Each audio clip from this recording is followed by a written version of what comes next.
పెళ్లి చేసుకుంటానని చెప్పి మైనర్ బాలికను లోపరుచుకున్న కానిస్టేబుల్ను రాజేంద్రనగర్ పోలీసులు అదుపులోకి తీసుకున్నారు. రాజేంద్రనగర్ ఏసీపీ శ్రీనివాస్ తెలిపిన వివరాల ప్రకారం రాజేంద్రనగర్ బుద్దివేలు గ్రామానికి చెందిన మైనర్ బాలిక కుటుంబం సమీపంలో కానిస్టేబుల్ ప్రదీప్ నివసిస్తున్నాడు. గత 4 సంవత్సరాలుగా బాలికను ప్రేమ పేరుతో కానిస్టేబుల్ ప్రదీప్ లొంగ తీసుకున్నాడు. పెళ్లి చేసుకుంటానని మైనర్ బాలికకు చెప్పి గత సంవత్సరం క్రితమే వేరే అమ్మాయిని ప్రదీప్ వివాహం చేసుకున్నాడు. ప్రదీప్ ప్రస్తుతం శంషాబాద్ ఎయిర్పోర్ట్ పోలీస్ స్టేషన్లో కానిస్టేబుల్గా విధులు నిర్వహిస్తున్నాడు. 2020 బ్యాచ్కు చెందిన ప్రదీప్ రాజేంద్రనగర్, కొంపల్లి, కూకట్పల్లి పోలీస్ స్టేషన్లో కానిస్టేబుల్గా విధులు నిర్వహించాడు. కానిస్టేబుల్ ప్రదీప్ను అదుపులోకి తీసుకున్న రాజేంద్రనగర్ పోలీసులు విచారణ చేపట్టారు. కానిస్టేబుల్ ప్రదీప్పై అత్యాచార కేసును పోలీసులు నమోదు చేశారు. అనే కానిస్టేబుల్ ఆర్జీఐ పిఎస్లో పనిచేస్తున్నాడు.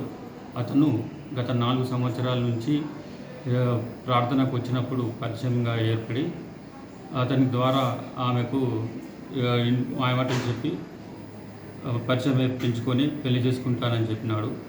కానీ పెళ్లి చేసుకోమని చెప్పి అడిగినప్పుడు నాకు సంవత్సరం క్రితమే పెళ్లి అయినది అని చెప్పి నిరాకరించడం చేయడం జరిగింది. తదుపరి బాధితురాలికి మరియు వారికి సంబంధించినటువంటి ఫోటోలు కూడా తన వద్ద ఉన్నాయని చెప్పి బెదిరించడం, నీవు ఫేస్బుక్లో పెడతానని చెప్పి బెదిరించడం జరిగింది.